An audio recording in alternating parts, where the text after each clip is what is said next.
안녕하십니까. 오늘은 약간 초보자들을 위한 이야기 좀 잠깐 해보려고요.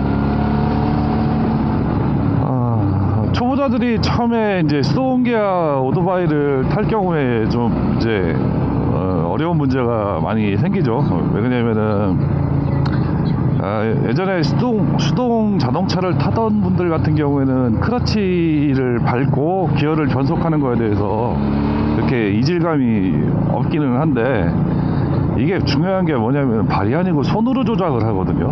손으로 조작한다는 게 이게 조금은 뭐라 그럴까, 이질감이 좀 있어요.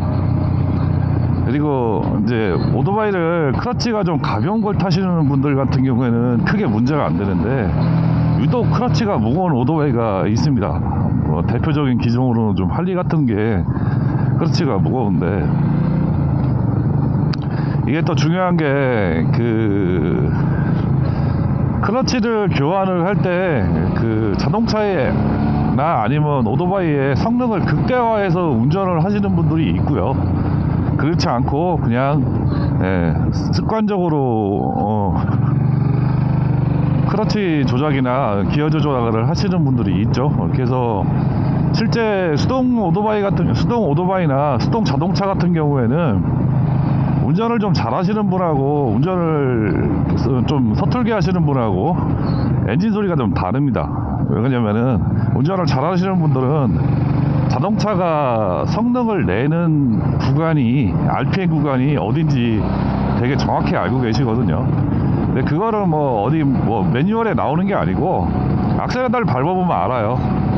악셀레터를 지그시 밟아서 처음에 이제 한 1, 2km 정도 운전을 딱 해보면은 이게 어느 정도에서 차가 좀 가볍게 움직이는 구간을 알기 때문에 그 구간에서 최대한 운전을 하려고 노력하시고요. 또 한 가지는 연비운전 때문에 RPM을 최대한 안 올려서 운전을 하시는 분도 있습니다. 각자 나름대로의 방법과 스타일이 있기는 한데, 좀 운전을 좀 할 줄 아시고 하시는 분들은 리브 매칭이라고 그러죠. 자동차로 리브 매칭을 합니다. 힐앤토라고 그래가지고 수동기어는 리브 매칭을 해주는 게 자동차 크러치도 오래 사용하고, 또 한 가지 힘을 안 죽이고 운전이 가능해요. 근데 오토바이는 특히나 더 구조가 더 단순하기 때문에 훨씬 더 리브 매칭이나 아니면 이런 크러치 조작에 민감할 수밖에 없습니다. 운전을 오래 했다고 운전을 잘하는 건 아니죠.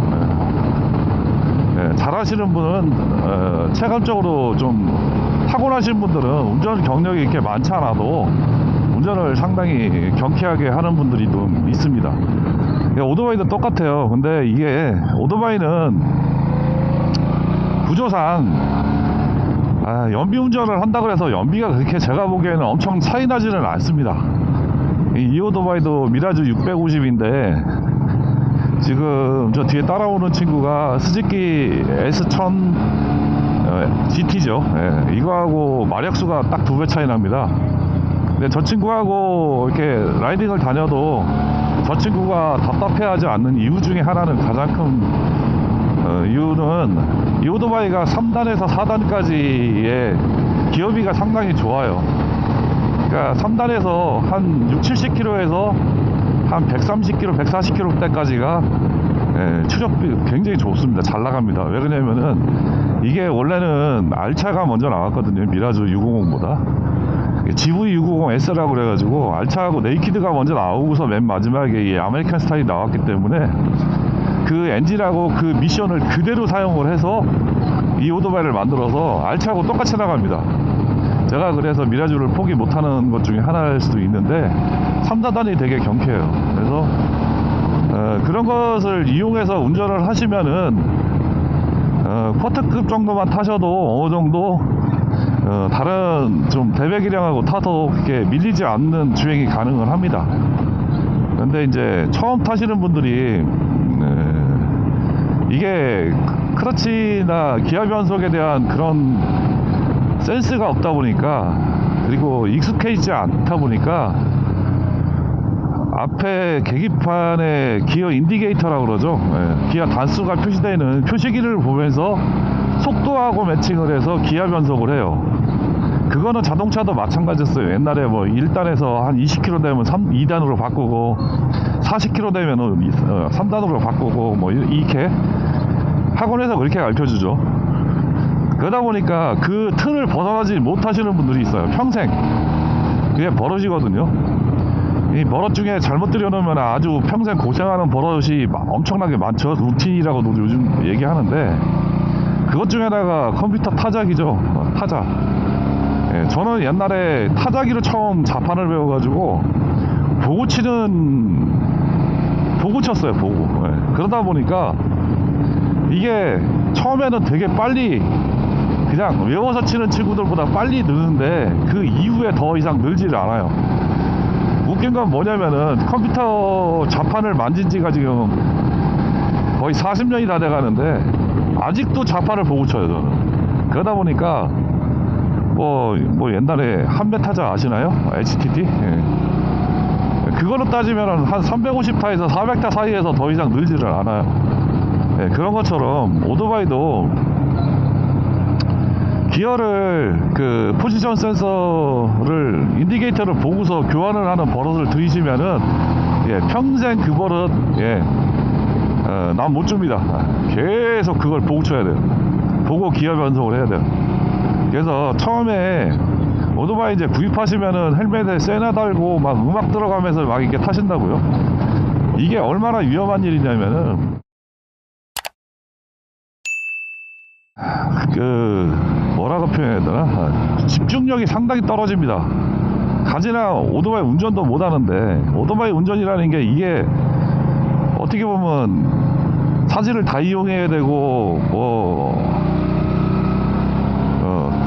되게 감각적인 운전이거든요. 자동차하고는 완전히 개념이 다른 감각적인 몸까지 써야 되는 그런 운전인데도 불구하고 음악을 그렇게 들어가면서 막 운전을 하는 거는 제가 봐도 저는 좀 반대예요. 예. 그래서 처음에는 이 엔진음을 듣는 거를 되게 중요시 생각해야 됩니다. 엔진 소리에 따라서 기어를 바꾸는 연습을 되게 많이 하셔야 돼요. 그래서 기아 인디게이터보다는 RPM 게이지나 엔진 소리를 먼저 들으면서 기어를 바꿔주는 연습을 하셔야지만이 그래야만이 기어 바꾸는 거에 대한 숙련도가 올라갑니다. 처음부터 자꾸 인디게이터만 쳐다보시고 속도계를 쳐다보시면 안 돼요. RPM 게이지를 계속 보시는 연습을 하셔야 되고 RPM을 높여서 운전을 하시면은 당연히 따라붙는 게 뭐냐면 리브 매칭을 하지 않으면은 오토바이가 울컥울컥 하거든요. 그래서 오토바이가 되게 편안하고 안정되게 운전을 하기 위해서는 리브 매칭을 하시는 거를 끝없이 연습을 하셔야 돼요. 리브 매칭을 하는 거는 이거 뭐 말로 설명해서는 좀 어렵고요. 요령을 들으신 다음에 그 다음에 계속 꾸준히 연습하셔요. 저속에서부터. 리브 매칭을 하시는 거는 기어를 내렸을 때는 RPM이 올라가게 되잖아요. 근데 악셀레터를 놓은 상태에서는 RPM이 오토바이는 떨어지겠지만 엔진은 떨어지고 뒷바퀴 구동력 때문에 기어가 체결이 되면은 RPM이 올라가게 돼 있어요. 그러다 보니까 뭐라고 표현해야 될지 모르겠는데 그 갭을 스트레칭으로, 그러니까 스로틀을 당겨주면서 메꿔주는 작업을 해주는 거죠. 그리고 반대로 기아가 올라갈 때는 RPM을 조금 뺐다가 다시 올리는 그 연습을 하셔야 되는데 이거는 체감적으로 조금 본인이 좀 연습을 꾸준히 하셔야 됩니다. 그래야지 오토바이가 출발하거나 아니면 정지할 때 울컥거리지 않고 엔진 브레이크 넣었을 때 울컥거리지 않고 운전을 할 수가 있습니다. 거기다가 이게 지금 요새는 어시스트 클러치라는 것이 이제 많이 장착이 되기 때문에 리브 매칭을 그닥 하지 않아도 그렇게 크게 오토바이가 울컥거리지는 않아요. 그런데 저같이 이렇게 아무것도 없는, 어시스트 크러치니 뭐니 뭐 생 아무것도 없는 이 기계식 오토바이는 리브 매칭을 하지 않으면은 아주 곤욕스러운 상황이 발생을 하는 게, 코너나 이런 데 들어갈 때 기어를 한 단씩 내리면서 코너에 진입을 하게 되면은 리브 매칭을 하지 않으면 뒷바퀴가 잠깁니다. 뒷바퀴가 잠긴다는 뜻은 뭐냐면 결국은 오토바이가 슬립한다는 얘기죠. 그래서 아주 위험한 상황을 연출할 수가 있습니다. 그래서 리브 매칭을 항상 연습을 좀 하셔야 되고요. 그리고 달리실 때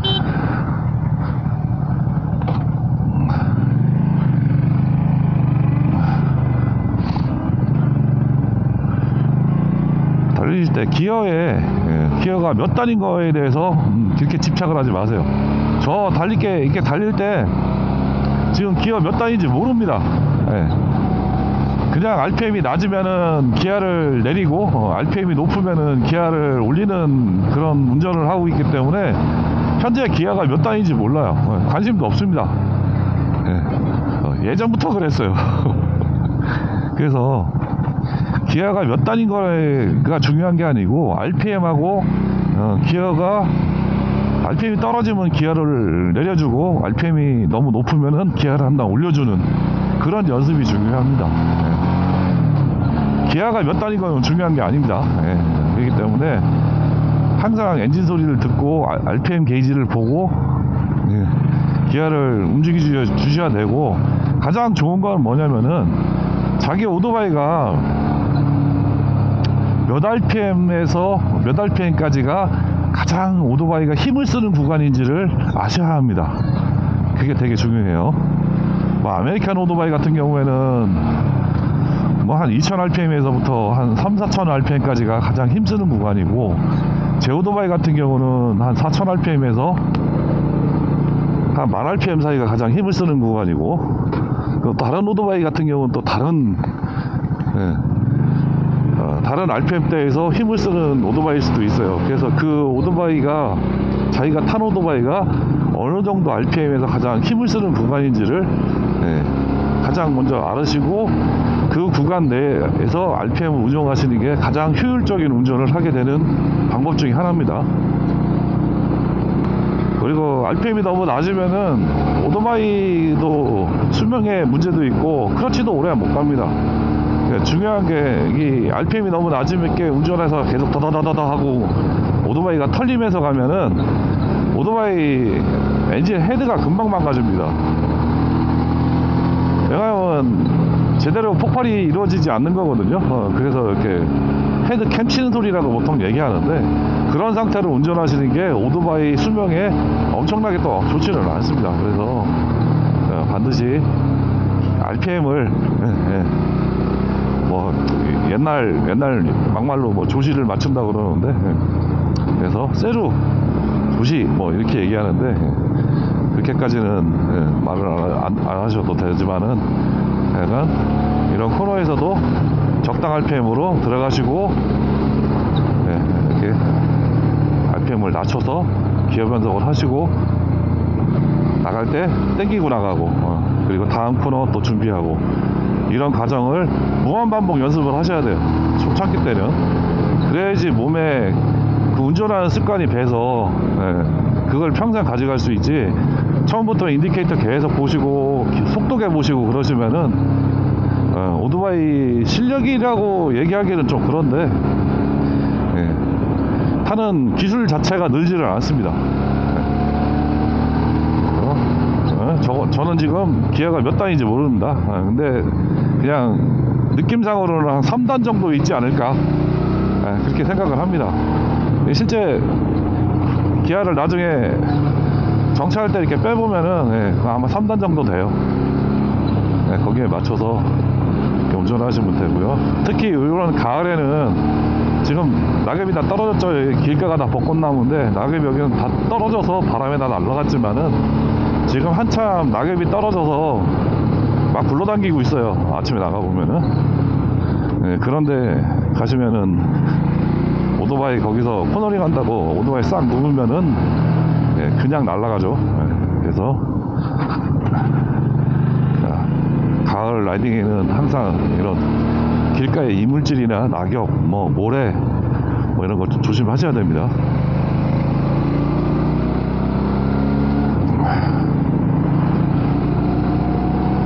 네, 오늘은 크러치 기어박 변속에 대해서 말씀을 드려봤습니다.